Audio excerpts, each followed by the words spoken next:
हमने शहर को दी एक नई पहचान, हम हैं सिंघानिया बिल्डकॉन।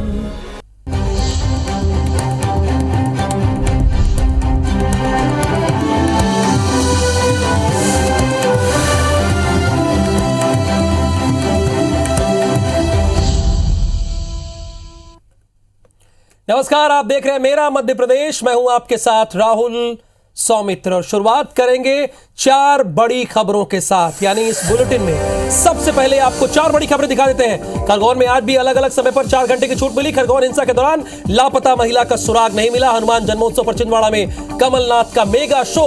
भोपाल में 16 शर्तों के साथ शोभा यात्रा की फिलहाल अनुमति दी गई है। तो ये 4 बड़ी अहम खबरें हैं। रामनवमी के शोभा यात्रा पर खरगोन में हुई हिंसा से सबक लेकर आगामी त्योहार पर भोपाल जिला प्रशासन अलर्ट हो गया है। भोपाल में हर साल की तरह इस बार भी हनुमान जन्मोत्सव की शोभा यात्रा पुराने शहर के इतवारा और बुधवारा से होते हुए सिंधी कॉलोनी तिराहा तक निकाली जाएगी। पुलिस ने जय मां भवानी हिंदू संगठन को इसी रूट से शोभा यात्रा निकालने की सशर्त अनुमति दी है। सोशल मीडिया पर चल रही अफवाहों की वजह से पुलिस ने 3 मुख्य शर्तों के साथ 16 शर्तें रख दी है। आपको IBC 24 यह भी जानकारी देना चाहता है कि शोभा यात्रा के लिए 600 पुलिसकर्मी तैनात होंगे। शोभा यात्रा के आगे और पीछे भी क्विक रिएक्शन फोर्स रहेगी। 2 ड्रोन कैमरों से मॉनिटरिंग होगी बकायदा। 4 कैमरों से वीडियोग्राफी कराई जाएगी। बीजेपी के विधायक रामेश्वर शर्मा ने यह कहा है कि प्रशासन का काम है अपनी शर्तों और गाइडलाइन का पालन करना। दूसरी तरफ कांग्रेस के विधायक कुणाल चौधरी ने भारतीय जनता पार्टी की मंशा पर सवाल उठाते हुए यह कहा कि बड़ा दुर्भाग्य है, मध्य प्रदेश में सौहार्द बिगड़ता जा रहा है।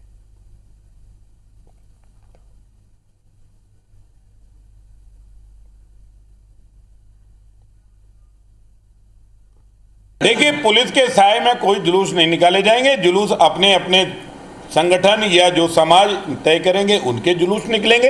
पुलिस बाकी आंतरिक व्यवस्था के लिए और कानूनी व्यवस्था के लिए थी, परंपरागत है और वो रहेगी। दुर्भाग्य की बात है कि इतने शांत प्रिय प्रदेश के अंदर, इतने धर्म प्रिय प्रदेश के अंदर इस प्रकार की परिस्थितियां हो रही, तो कहीं ना कहीं सोचने का विषय कि किधर बीजेपी के शासन प्रदेश को ले जाना चाहता है। स्पष्ट है, जो जिस तरह से जो माहौल बिगाड़ने वाले लोगों उनको संरक्षण देना सरकार बंद करे। मध्य प्रदेश कांग्रेस फिर हार्डकोर हिंदुत्व के रास्ते पर है। कल हनुमान जन्मोत्सव के मौके पर प्रदेश कांग्रेस के अध्यक्ष कमलनाथ और कांग्रेस कार्यकर्ता हनुमान भक्ति के रंग में रंगे नजर आएंगे। दरअसल कमलनाथ छिंदवाड़ा में एक बड़ा कार्यक्रम कर रहे हैं। सिद्धेश्वर हनुमान मंदिर में 101 फीट की बजरंगबली की प्रतिमा के सामने अमिताभ बच्चन की आवाज में भव्य laser light and sound show होगा। मंदिर में सुबह 7 बजे से 17 अप्रैल सुबह 7 बजे तक लगातार भजन और कीर्तन का कार्यक्रम चलता रहेगा, जिसमें 21 कीर्तन मंडलियां शामिल हो रही हैं। दूसरी तरफ बनारस के पंडित वैदिक मंत्रोच्चार के साथ अंजनी पुत्र की पूजा आराधना करेंगे। इस दौरान कमलनाथ भी शामिल होंगे।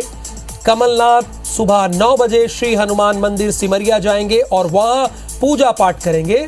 इसके बाद वो राम मंदिर, छोटी बाजार और बड़ी माता मंदिर जाएंगे। दोपहर में वो जाम सांवली मंदिर, सौसर जाकर दर्शन करेंगे। कमलनाथ परसिया में भी श्री कोसमी मंदिर के दर्शन करने भी जाएंगे। यानी उनका बेहद ही व्यस्त कार्यक्रम है। कल छिंदवाड़ा के अंदर जो एक गदा यात्रा निकल रही, जिसका कमलनाथ जी ने शुभारंभ किया, जो छिंदवाड़ा के सभी प्रमुख मार्गों से भ्रमण करते हुए कल सिद्धेश्वर मंदिर पहुंचेगी, जहां विशेष पूजन अर्चन होगा। कमलनाथ जी हनुमान चालीसा का पाठ करेंगे। प्रदेश भर में कमलनाथ जी ने कांग्रेस जनों से आह्वान किया है कि हनुमान जयंती को धूमधाम से मनाएं। मध्य प्रदेश कांग्रेस के बड़े नेता अरुण यादव ने प्रदेश के हालात को लेकर एक बार फिर बड़ा बयान दिया है।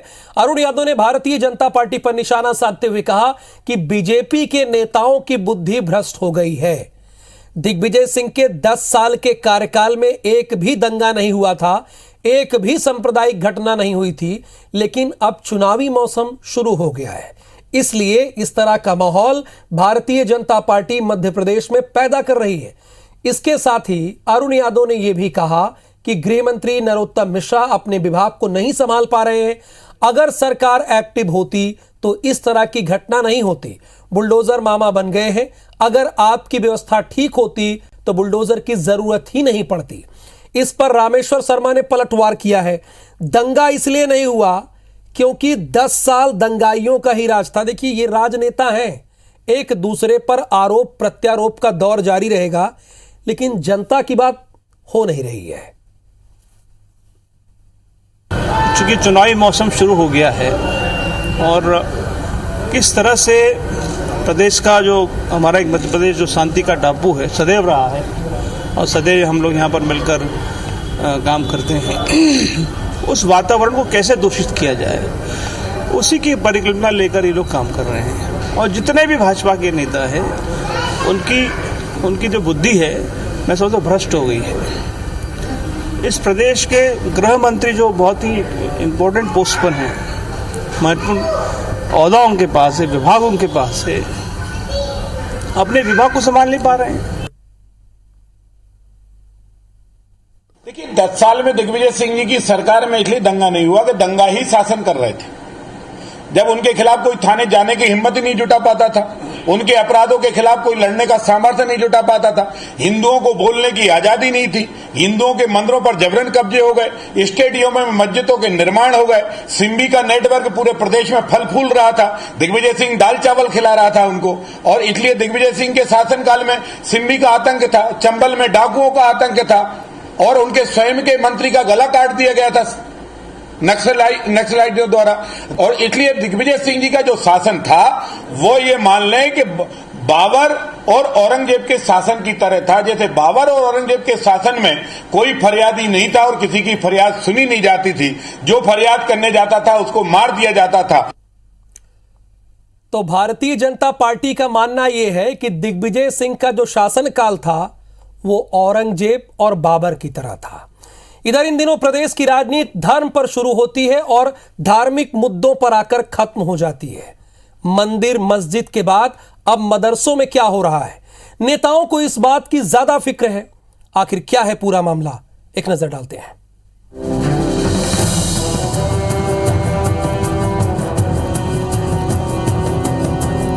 खरगोन हिंसाकांड के बाद मध्य प्रदेश में राजनीति चरम पर है।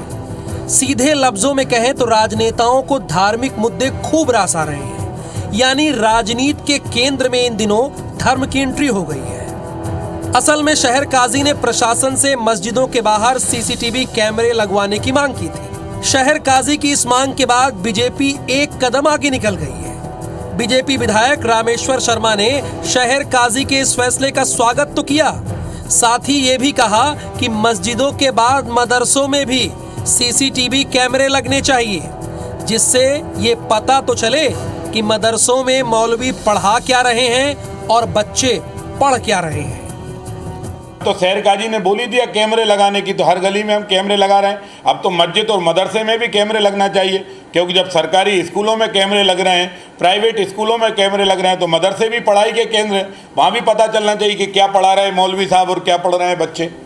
बीजेपी की इस मांग के बाद कांग्रेस ने साफ कह दिया है कि मस्जिदों और मदरसों में ही क्यों, उन राजनीतिक दलों के दफ्तरों में भी सीसीटीवी कैमरे लगने चाहिए जहां दंगे फैलाने की साजिश रची जाती है। यानी कांग्रेस ये मानती है कि दंगे होते नहीं बल्कि राजनीतिक दलों द्वारा करवाए जाते हैं। और रामेश्वर शर्मा जी ने कहा है कि शहर काजी साहब ने बड़ा दिल दिखाया है, अब उनके सीसीटीवी कैमरे मदरसों में भी लगना चाहिए। वो भी बड़ा दिल दिखाए शहर काजी जी के बाद रामेश्वर शर्मा जी। और उन राजनीतिक दलों और उन्हें रिमोट करने वाले कंट्रोल रूम में भी सीसीटीवी कैमरे लगाने की बात करें तो मैं उन्हें और ज्यादा धन्यवाद दूंगा। जाहिर है मध्य प्रदेश की सियासत का रुख अब धर्म की ओर दिखाई दे रहा है।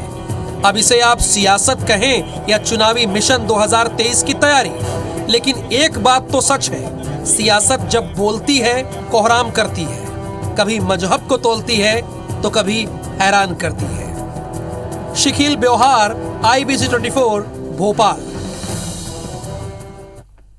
रामनवमी पर खरगोन को मिला जख्म 5 दिन बाद भी ताजा है। कई लोगों के घर उजड़ गए, दुकान खाक में मिल गई तो कुछ लोग अस्पताल में अपना इलाज करा रहे हैं। वहीं 2 मासूम ऐसे हैं जिनकी मां भगदड़ के दौरान लापता हुई तो आज तक नहीं लौटी। दोनों बच्चे पुलिस से मां को ढूंढने की गुहार लगा रहे हैं। एक रिपोर्ट देखिए आप।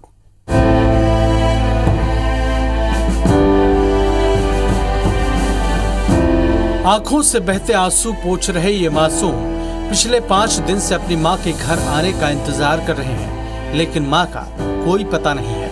मामला खरगोन का है, जहां रामनवमी की शोभा यात्रा के दौरान मची भगदड़ में बच्चों की मां लक्ष्मी सरोनिया लापता हुई थी। तब से अब तक वो घर नहीं लौटी। बच्चों का रो रो कर बुरा हाल है, परिवार परेशान है। दरअसल रामनवमी के दिन बच्चे शोभा यात्रा देखने सराफा बाजार गए थे। इसी दौरान हुए पथराव के बाद भगदड़ मच गई। आगजनी की खबर मिलते ही बच्चे भी वहां से निकल गए, लेकिन बच्चों की चिंता में मां लक्ष्मी उन्हें ढूंढने निकल पड़ी। बच्चे घर लौट आए, लेकिन मां नहीं लौटी। मेरी मम्मी ने बोला कि आप बुआ के घर चले जाओ, मैं भैया को ढूंढ के आ रही, फिर अपन सब साथ में चलेंगे। तब से आए नहीं, 5 दिन हो गए। हम राम डोला देखने गए थे जवाहर मार्केट में, तो उधर हमको उधर भगदड़ हो गई। पुलिस वाले लट्ठे लेके आए उधर, तो मम्मी ने पता करा कि उधर आग लग गई, घरों में जला दिए। तो मम्मी हमको ढूंढने आए, तो आरती को बोला कि तुम उधर चले जाओ, और मैं भैया को ढूंढ के आई, फिर अपन साथ में घर चलते। उसके बाद फिर मम्मी आई नहीं, 5 दिन हो गए। लक्ष्मी का पति खरगोन में गोलगप्पे और चाट का स्टॉल लगाकर परिवार का गुजारा करता है। रामनवमी के दिन बच्चे शोभा यात्रा देखने यहीं पहुंचे थे। परिजन का कहना है कि उन्होंने लक्ष्मी को फोन किया, लेकिन मोबाइल बंद आ रहा है। हर जगह उसकी तलाश की, रिश्तेदारों से पता किया, लेकिन कोई खबर नहीं मिल रही है। गुमशुदगी भी दर्ज कराई गई है, लेकिन पुलिस की ओर से कोई रिस्पांस नहीं मिल रहा है। वहीं पुलिस का कहना है कि लापता महिला की तलाश की जा रही है। मैंने शिकायत करी रात को 12 बजे, 4-5 घंटे मैंने ढूंढाई करी है, कहीं से कहीं तक नहीं मिली। पुलिस के डंडे भी खाए, अभी तक ढूंढने कहीं मालूम। 12 बजे शिकायत करके मैंने आवेदन लगाया है, तो अभी तक कोई सुनवाई नहीं हो रही है। दुखद है कि इसी घटना में हमारी टीम पहले दिन से लगी है। हमने गुमशुदगी कायम किया है, और हम सारे तकनीकी साक्ष्य और अन्य साक्ष्यों के माध्यम से घर वालों से डिटेल पूछ रहे हैं और पूरा प्रयास कर रहे हैं। हमारी टीम लगी है, शीघ्र महिला का पता लगाया जाएगा। खरगोन हिंसा की आग में कई घर उजड़ गए, कई लोग घायल हुए, तो वहीं उपद्रव के चलते इन बच्चों के हाथ से ममता का आंचल भी छूट गया। बच्चे कह रहे हैं, काश माँ आए और कहे, बच्चों मैं आ गई हूँ, अब रोना मत। अब पुलिस पर है कि कब तक वो लक्ष्मी का पता लगा पाती है। शशिकांत शर्मा, IBC 24, खरगोन।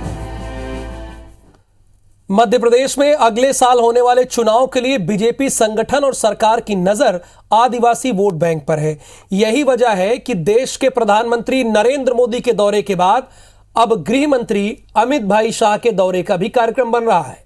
इसी सिलसिले में 22 अप्रैल को भोपाल के जम्बूरी मैदान में तेंदुपत्ता संग्रहक सम्मेलन का आयोजन किया जा रहा है। सम्मेलन के जरिए भारतीय जनता पार्टी एक बार फिर आदिवासी वोट बैंक को साधने की कोशिश करेगी। राज्य सरकार केंद्रीय गृह मंत्री अमित भाई शाह की मौजूदगी में प्रदेश के लाखों आदिवासियों को तेंदुपत्ता संग्रहण का बोनस भी देने की तैयारी में है। अमित भाई शाह कुशाभाऊ ठाकरे जन्म शताब्दी समारोह के तहत होने वाले कार्यक्रम में भी शिरकत करेंगे। वहीं कार्यक्रम को लेकर भारतीय जनता पार्टी और कांग्रेस के बीच बयानबाजी भी शुरू हो गई है। जरा सुनते हैं इनकी बात। आदिम जनजातियों, इन पर तो भारतीय जनता पार्टी सदैव फोकस रखती है, लेकिन उन लोगों का फोकस भी भारतीय जनता पार्टी के ऊपर रहता है। ये बात भी बहुत स्पष्ट होती जा रही। जिस तरह से आप देखते हैं चुनाव के रिजल्ट आते हैं, सभी सीटों पर भारतीय जनता पार्टी फतेह हासिल करती है। उसका कारण जो है इन जनजातियों का और सबका वोट बैंक हमारे साथ में रहता है। SC ST पिछड़ा वर्ग ये पूरे के पूरे प्रताड़ित मदद है, और उसकी वजह एकमात्र है ये भारतीय जनता पार्टी शिवराज जी की सरकार। ये OBC के मुख्यमंत्री हैं, लेकिन OBC के शिक्षक आज भी धरने पे बैठे हैं। नहीं, आदिवासी के खिलाफ जो नेमावर में हुआ उसका आज तक एक सॉल्यूशन नहीं निकाल पाए। 2023 में कमलनाथ जी के नेतृत्व में कांग्रेस की सरकार बनी। मध्य प्रदेश में मिशन 2023 की तैयारियों में जुटी भारतीय जनता पार्टी ने यूथ वोटर्स को पार्टी से जोड़ने के लिए पहली बार जिला स्तर पर कार्यक्रमों का सिलसिला शुरू किया है। खेलो इंडिया, यूथ कनेक्ट, सांसद खेल महोत्सव, यूथ सेंटर और रोजगार मेले जैसे आयोजन किए जा रहे हैं। प्रदेश में इस समय मतदाताओं की कुल संख्या 5,36,00,000 से ज्यादा है और इनमें युवाओं की संख्या करीब 1.25 करोड़ और महिला वोटर्स की संख्या 2,58,00,000 से ज्यादा है। हाल ही में हुए 5 राज्यों के विधानसभा चुनाव में भारतीय जनता पार्टी को इन दोनों वर्गों के झुकाव से 4 राज्यों में सरकार बनाने में कामयाबी मिली। दोनों वर्ग कौन कौन से? पहला वर्ग हो गया युवा और दूसरा महिला। इसीलिए पार्टी ने मध्य प्रदेश समेत दूसरे राज्यों में आगामी विधानसभा चुनाव जीतने के लिए इन दोनों वर्गों पर फोकस शुरू कर दिया है। बीजेपी के इस एजेंडे पर कांग्रेस सवाल खड़े कर रही है। हमारा जितना भी मंडलों का गठन हुआ, बाकी पार्टी में आगे गठन हुआ, हम लोगों ने प्रयास किया कि युवाओं को ज़्यादा से ज़्यादा आगे लेकर आएं। तो कहीं ना कहीं एक बात बहुत स्पष्ट है कि जिस तरह से पूरे विश्व की एक व्यवस्था चल रही है उसमें हमको कहीं ना कहीं काम करना पड़ता है। और अब हमारे अभियान जो हैं, चाहे शासकीय हों चाहे संगठन के हों, सारे के सारे जो हैं अपने आप में यूथ पर विशेष फोकस में रहता है। रोजगार की बात होगी, कांग्रेस पार्टी युवाओं के मूल मुद्दों को उठाती है और बीजेपी कोशिश करती है कि कैसे छल कपट से, कैसे युवाओं को झूठ और ढकोसले दिखा के कहीं ना कहीं काम करने का काम करे। तो युवाओं पे फोकस नहीं, सिर्फ चुनाव के ऊपर फोकस है, युवाओं के मुद्दों के ऊपर बीजेपी गौण है। इस बयान के बाद सवाल यह उठ रहा है कि क्या कांग्रेस ये मानती है कि युवाओं और महिलाओं को मूर्ख बनाया जा सकता है? चूंकि वो कह रही है कि बीजेपी छल और कपट के साथ इन दोनों वर्ग को साधने की कोशिश कर रही है, हल्के में ले रही है कांग्रेस। आगे बढ़ेंगे। एमएसएमई मंत्री ओपी सकलेचा ने भारतीय जनता पार्टी के राष्ट्रीय अध्यक्ष जगत प्रकाश नड्डा के परिवारवाद को लेकर दिए बयान पर कहा है कि परिवारवाद यह है कि किसी राजनीतिक परिवार से जुड़ा कोई सदस्य सक्रिय ना हो पर उसे टिकट दिया जाए। मध्य प्रदेश में कई बड़े नेता नरोत्तम मिश्रा, गोपाल भार्गव, कैलाश विजयवर्गीय, नरेंद्र सिंह तोमर के बेटे कई सालों से जमीनी स्तर पर काम कर रहे हैं। इन्हें तो नजरअंदाज नहीं किया जा सकता। सकलेचा के बयान पर कांग्रेस ने पलटवार किया है। कांग्रेस का कहना है कि ऐसा लगता है कि सकलेचा प्रधानमंत्री के परिवारवाद के खिलाफ फैसले को चुनौती दे रहे हैं। जरा सुनते हैं। कई नेताओं के बच्चे फुल टाइम काम कर रहे हैं, तो क्या आप केवल इसलिए उनका नाम काटना चाहते हैं? अगली पीढ़ी का सालों से वो बच्चे काम कर रहे हैं, तो क्या आप का ध्यान उस तरफ ले जाने की मंशा है? तो स्पेसिफिक बात करें कि साहब जो रूटीन में काम कर रहे हैं उन्हें काम करने का अवसर, उनका भी अधिकार है, सामान्य सिटीजन। ऐसा लगता है कि मध्य प्रदेश की भाजपा जो परिवारवाद को लेके एक अलग ही कहानी गढ़ रही है। कुछ नेताओं को टिकट, नेताओं के पुत्रों को टिकट देना, इसलिए अलग तरीके से इसकी परिभाषा गढ़ी जा रही। और ऐसा लग रहा है कि मध्य प्रदेश की भाजपा ने ठान लिया कि मोदी जी के इस निर्णय को खुली चुनौती देना है, कुछ नेता पुत्रों को टिकट देना है, उनको आगे बढ़ाना है, इसलिए इस तरह के बयान रोज सामने आ रहे हैं। एक नजर बिग न्यूज पर। रूस यूक्रेन जंग के बीच अमेरिकी राष्ट्रपति जो बाइडेन जल्द ही कीव जा सकते हैं। दरअसल यूक्रेन को समर्थन देने के लिए व्हाइट हाउस की तरफ से एक हाई लेवल डेलीगेशन कीव जाने वाला है। इसके बाद बाइडेन और वाइस प्रेसिडेंट कमला हैरिस के यूक्रेन जाने की उम्मीद जताई जा रही है।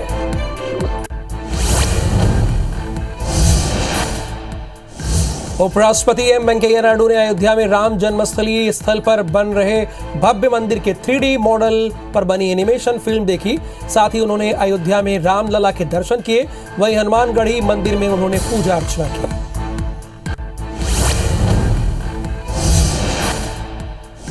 देश के प्रधानमंत्री नरेंद्र मोदी कल गुजरात के मोरबी में वीडियो कॉन्फ्रेंसिंग के जरिए भगवान हनुमान की 108 फीट ऊंची मूर्ति का अनावरण करेंगे। ये मूर्ति बापू केशवानंद आश्रम में लगाई जाएगी। देश भर के 4 हिस्सों में हनुमान जी 4 धाम परियोजना के तहत ये मूर्ति बनाई गई है।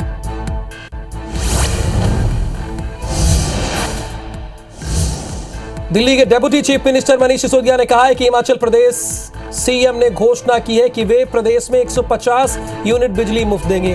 गांव में फ्री पानी और महिलाओं के लिए बस का किराया आधा करेंगे। चुनाव आते ही इन्होंने केजरीवाल शासन की नकल करनी शुरू कर दी है। इन्हें लग रहा है कि ये हारने वाले हैं।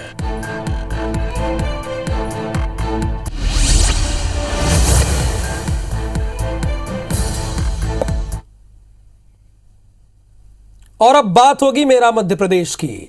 सागर में नियमितीकरण की मांग को लेकर पिछले 39 दिनों से सागर के 3 मड़िया चौराहे पर धरने पर बैठी आंगनवाड़ी कार्यकर्ताओं में से एक कार्यकर्ता की मौत के बाद हंगामा खड़ा हो गया। कार्यकर्ता के अंतिम संस्कार में शामिल होने सैकड़ों आंगनबाड़ी कार्यकर्ता जुट गईं, जिन्हें रोकने के लिए पुलिस को भारी मशक्कत करनी पड़ी।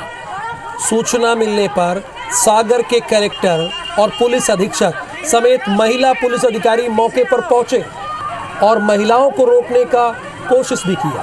आंगनबाड़ी कार्यकर्ताओं और पुलिस की झड़प में जिलाध्यक्ष लीला शर्मा बेहोश हो गई, जिन्हें अस्पताल में इलाज के लिए भर्ती कराया गया। कलेक्टर ने आंदोलनकारियों को धरना खत्म करने की समझाइश दी है।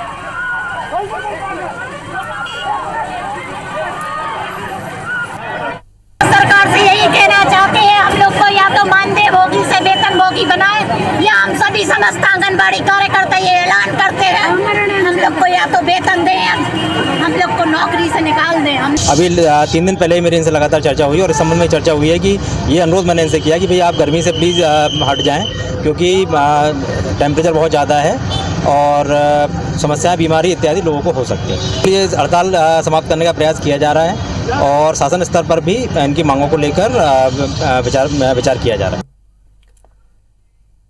मेरा मध्य प्रदेश के बुलेटिन में फिलहाल के लिए इतना ही, लेकिन आपको जुड़े रहना है ABC 24 के साथ, क्योंकि यहां खबर भी आपकी होती है और फैसला भी आपका।